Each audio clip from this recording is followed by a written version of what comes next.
আকাশবাণী কলকাতা স্থানীয় সংবাদ পড়ছি সুদীপ বসু। প্রথমে বিশেষ বিশেষ খবর। প্রধানমন্ত্রী নরেন্দ্র মোদী আগামীকাল একদিনের সফরে রাজ্যে আসছেন। একাধিক উন্নয়নমূলক প্রকল্পের উদ্বোধন, শিলান্যাস এবং জাতির উদ্দেশ্যে উৎসর্গ করবেন তিনি। ভাষণ দেবেন একটি জনসভাতেও। ধর্মতলায় ভিক্টোরিয়া হাউসের সামনে শুধুমাত্র একটি দলই কেন সভা করার অনুমতি পাবে তা নিয়ে প্রশ্ন তুলেছে কলকাতা হাইকোর্ট। 21শে জুলাই উত্তরবঙ্গে বিজেপির মিছিল ও সমাবেশে কলকাতা হাইকোর্ট শর্ত সাপেক্ষে অনুমোদন দিয়েছে। রাজ্যের সার্বিক ব্যর্থতা থেকে দৃষ্টি ঘোরাতেই তৃণমূল কংগ্রেস বাঙালি বাংলা ইস্যু তুলছে বলে রাজ্য বিজেপি সভাপতি শ্রমিক ভট্টাচার্য মন্তব্য করেছেন।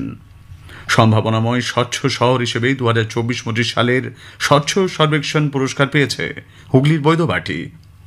রাজ্যে নিরাপদ ও পরিশ্রুত পানীয় জলের সরবরাহ সুনিশ্চিত করতে এশীয় উন্নয়ন ব্যাংক 860 কোটি টাকা ঋণ মঞ্জুর করেছে। 134তম ডুরান্ড কাপ ফুটবলের সূচনা হচ্ছে 23শে জুলাই। আসছে বিস্তারিত সংবাদে। প্রধানমন্ত্রী নরেন্দ্র মোদী আগামীকাল একদিনের সফরে রাজ্যে আসছেন।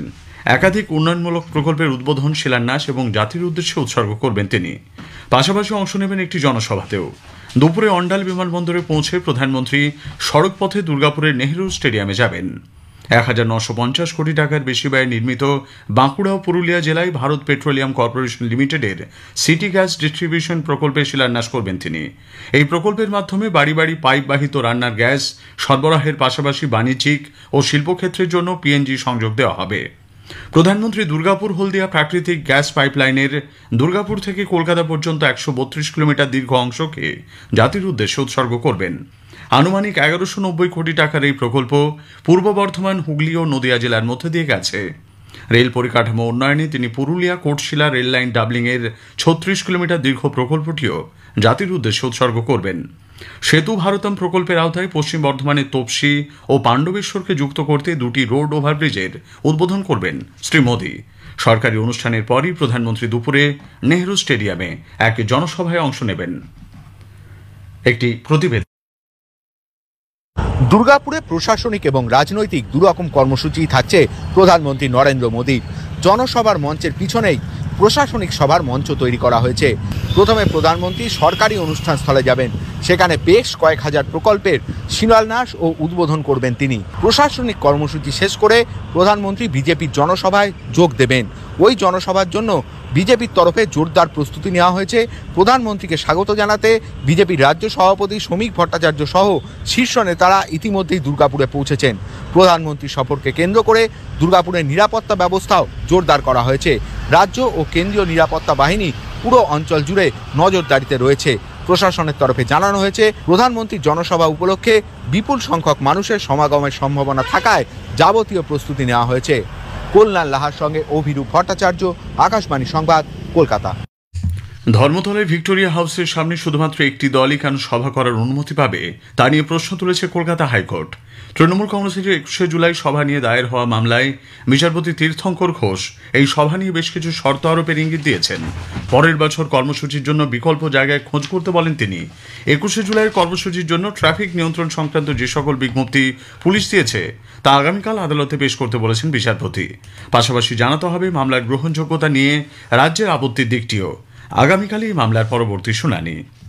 21শে জুলাই উত্তরবঙ্গে বিজেপির মিছিল ও সমাবেশের শর্ত সাপেক্ষে অনুমতি দিয়েছে কলকাতা হাইকোর্ট। তবে উত্তরবঙ্গের সচিবালয় উত্তরকন্যায় মিছিল বা সমাবেশ করা যাবে না। তিনবাত্তি মোড়, চুনাভাটি মোড় হয়ে ভিডিওকন গ্রাউন্ড পর্যন্ত মিছিলের অনুমতি মিলেছে। সমাবেশ করতে হবে সেখানেই। উত্তরকন্যা অভিযানে পুলিশ অনুমতি না দেওয়ায় বিরোধী দল নেতা শুভেন্দু অধিকারী হাইকোর্টের দ্বারস্থ হন। এর প্রেক্ষিতে বিচারপতি তীর্থঙ্কর ঘোষের এই নির্দেশ। রাজ্যের সার্বিক ব্যর্থতা থেকে নজর ঘোরাতে তৃণমূল কংগ্রেস বাঙালি বাংলা ইস্যু তুলছে বলেও মন্তব্য করেছেন রাজ্য বিজেপির সভাপতি শ্রমিক ভট্টাচার্য। পাশাপাশি অন্যান্য রাজ্যে কতজন বাংলাদেশিকে হেনস্থা করা হয়েছে রাজ্য সরকারের কাছে তা শ্বেতপত্র আকারে প্রকাশ করারও দাবি জানিয়েছেন তিনি। পশ্চিমবঙ্গে শিল্প বিনিয়োগের জন্য সুনির্দিষ্ট জমি নীতি তৈরির প্রয়োজন আছে বলে রাজ্য বিজেপির সভাপতি মন্তব্য করেন। দেখুন, এই মুহূর্তে পশ্চিমবঙ্গের শিল্প ছাড়া অন্য কোনো পথ খোলা নেই।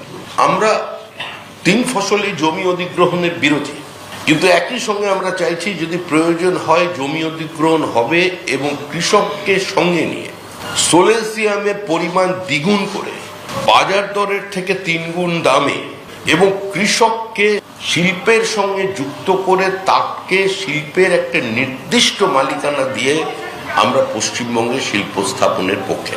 পশ্চিমবঙ্গে যদি শিল্প করতে হয় তাহলে সরকারের একটা নির্দিষ্ট জমি নীতি থাকার প্রয়োজন আছে। একটা কম্প্রিহেন্সিভ ল্যান্ড পলিসি ছাড়া ভারতবর্ষের কোনো শিল্পপতি পশ্চিমবঙ্গে বিনিয়োগ করতে আসবেন না।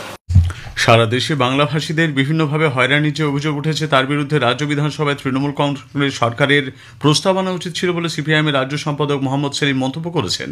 আজ সাংবাদিকদের কাছে তিনি বলেন, মমতা ব্যানার্জি মুখে বাঙালিদের হয়রানির কথা বললেও তাদের জন্য কার্যকর কোনো ব্যবস্থা গ্রহণ করছেন না। যারা থাকে না তার রাস্তায় নামেন, বিচারক কি রাস্তায় নামেন? ভয়েসলেস, পাওয়ারলেস, তাকে তার আওয়াজ শোনার জন্য রাস্তায় নামতে হয়। কিন্তু জোরবেলা প্রতিদিন নবান্ন থেকে শোনাচ্ছেন সবাইকে। এই রাস্তায় না নেই, ওই দিন নবান্নতে প্রেস কনফারেন্সে তুমি ইকুয়ালি ইম্পর্টেন্স দিয়ে খবর ছাপতে পরের দিন। রাজ্যের পরিযায়ী শ্রমিকদের জন্য রাজ্য সরকারের একটি পৃথক মন্ত্রক তৈরির দাবি জানিয়েছেন কংগ্রেস নেতা অধীর রঞ্জন চৌধুরী। দেশের কোথায় কত পরিযায়ী শ্রমিক রয়েছে তার তথ্য রাজ্য সরকারের হাতে নেয় বলেও দাবি করেছেন অধীরবাবু। রাজ্যের কলেজ বিশ্ববিদ্যালয়গুলিতে ছাত্র ইউনিয়নের নির্বাচনের বিজ্ঞপ্তি জারি করা নিয়ে রাজ্যকে 2 সপ্তাহের মধ্যে হলফনামা জমা দেওয়ার নির্দেশ দিয়েছে কলকাতা হাইকোর্ট। কতদিনের মধ্যেই বিজ্ঞপ্তি জারি করা হবে তা হলফনামায় উল্লেখ করতে বলেছেন কলকাতা হাইকোর্টের বিচারপতি সৌমেন সেন ও বিচারপতি স্মিতা দাসদের ডিভিশন বেঞ্চ। স্পটলাইট আলোচনার এবারের বিষয় ব্রিক্স। অংশ নিয়েছেন প্রফেসর অনিক চ্যাটার্জি, তার সঙ্গে কথা বলেছেন কল্যাণ লাহা। আজ রাত 8:30টায় সঞ্চয়িতা প্রচার তরঙ্গ এবং আকাশবাণী সংবাদের সোশ্যাল মিডিয়া প্ল্যাটফর্মে শুনবেন প্রথম পর্ব। দ্বিতীয় তথা শেষ পর্ব শুনবেন আগামী রবিবার। স্থানীয় সংবাদ শুনছেন আকাশবাণী কলকাতা কেন্দ্র থেকে। নতুন দিল্লিতে 2024-25 সালে স্বচ্ছ সর্বেক্ষণ পুরস্কার আজ প্রাপকদের হাতে তুলে দিয়েছেন রাষ্ট্রপতি দ্রৌপদী মুর্মু। এই রাজ্যের সম্ভাবনাময় স্বচ্ছ শহর হিসেবে সম্মান পেয়েছে হুগলির বৈদ্যবাটি। পুরসভার চেয়ারম্যান পিন্টু মাহাতো এই অনুষ্ঠানে উপস্থিত থেকে পুরস্কার গ্রহণ করেছেন। আকাশবাণীকে তিনি বলেন, এই পুরস্কার শুধু তার নয়, কাঁধে কাঁধ মিলিয়ে যারা কাজ করেন এবং তার এলাকার বাসিন্দা প্রত্যেকেরই। আমরা 2010 সাল থেকেই শুরু করে দিয়েছিলাম ডোর টু ডোর গার্বেজ কালেকশনের জন্য। আমরা প্রতিটা বাড়িতে 2টি করে বালতি দিয়েছিলাম, নীল বালতি এবং সবুজ বালতি। আবার যে কোনো ফেলে দেওয়া জিনিস এইটাকে পুনর্ব্যবহারযোগ্য করে তোলা, এইভাবে আমরা কাজটা শুরু করি। এবং যেখানে আমার কনজারভেন্সি ডিপার্টমেন্টের প্রতিটা স্টাফ সবারই সফলতা আজকে সফল হয়েছি। আমরা যেভাবে সহযোগিতা করেছে, এইভাবে সহযোগিতা না করলে পরে আজকে আমরা এই জায়গায় পৌঁছতে পারতাম না। সমাজের পিছিয়ে পড়া শ্রেণীর মানুষের জন্য বাজারের থেকে কম দামে 2টি নতুন আবাসন ভবনের আজ উদ্বোধন হয়েছে। নিউটাউনে এক অনুষ্ঠানে মুখ্যমন্ত্রী মমতা ব্যানার্জি নিজন্য এবং সুজন্য নামে 2টি ভবনের পাশাপাশি একটি মাল্টি লেভেল কার পার্কিং ব্যবস্থা ও শিশুদের পার্কের উদ্বোধন করেন। এদিনের অনুষ্ঠান থেকে মুখ্যমন্ত্রী ফের একবার আবাস প্রকল্পে কেন্দ্রের বিরুদ্ধে বঞ্চনার অভিযোগ তুলেছেন। নিউটাউনে বিশেষ করে যারা গরিব মানুষ, ইকোনমিক ব্যাকওয়ার্ড ক্লাস, তাদের জন্য 2টো বড় আবাসন প্রকল্প হচ্ছে। এবং আর একটা হচ্ছে কম ইনকাম গ্রুপ যারা আছেন তাদের জন্য, মানে বাড়ি হয়ে গেছে, হয়ে গেছে বড় আবাসন প্রকল্প, যেটা ইডাব্লিউএস বলেন, ইকোনমিক্যালি উইকার সেকশন, এবং এলআইজি যেটাকে আমরা বলি লোয়ার ইনকাম গ্রুপ। মোট 7 একর জমিতে 290 কোটি টাকা খরচ করে এগুলো তৈরি হয়েছে। রাজ্যে দীর্ঘমেয়াদী নিরাপদ ও পরিশ্রুত পানীয় জলের সরবরাহ সুনিশ্চিত করতে আরও $10 কোটি বা প্রায় 860 কোটি টাকা ঋণ মঞ্জুর করেছে এশীয় উন্নয়ন ব্যাংক এডিবি। এই প্রকল্পের আওতায় উত্তর 24 পরগনা, পূর্ব মেদিনীপুর, বাঁকুড়া জেলার 16 লক্ষের বেশি মানুষ উপকৃত হবেন। রাজ্যে মৌসুমী অক্ষরেখা পুরুলিয়া ও দীঘা হয়ে উত্তর পূর্ব বঙ্গোপসাগর পর্যন্ত বিস্তৃত রয়েছে। আগামীকাল পর্যন্ত দক্ষিণবঙ্গের পুরুলিয়া, বাঁকুড়া, পশ্চিম বর্ধমান, পশ্চিম মেদিনীপুর ও দক্ষিণ 24 পরগনা জেলায় বিক্ষিপ্তভাবে বৃষ্টির সম্ভাবনা। উত্তরবঙ্গের প্রতিটি জেলাতেই বৃষ্টির পূর্বাভাস দিয়েছে আলিপুর আবহাওয়া দপ্তর। 134তম ডুরান্ড কাপ ফুটবলের সূচনা হচ্ছে আগামী 23শে জুলাই। উদ্বোধন করবেন মুখ্যমন্ত্রী মমতা ব্যানার্জি। আগামী ওই দিন যুবভারতী ক্রীড়াঙ্গনে উদ্বোধনী ম্যাচে ইস্টবেঙ্গল সাউথ ইউনাইটেড এফসির বিরুদ্ধে খেলবে। পূর্বাঞ্চলীয় সেনাপ্রধান লেফটেন্যান্ট জেনারেল মোহিত মালহোত্রা জানিয়েছেন, Mohun Bagan, East Bengal, Mohammedan sporting, diamond Harbour FC সহ মোট 24টি দল এবারের ডুরান্ডে খেলবে। শেষ করার আগে স্থানীয় সংবাদের বিশেষ কিছু অংশ আরও একবার। প্রধানমন্ত্রী নরেন্দ্র মোদী আগামীকাল একদিনের সফরে রাজ্যে আসছেন। ধর্মতলায় ভিক্টোরিয়া হাউসের সামনে শুধুমাত্র একটি দলই কেন সভা করার অনুমতি পাবে তা নিয়ে প্রশ্ন তুলেছে কলকাতা হাইকোর্ট। স্থানীয় সংবাদ শেষ হলো।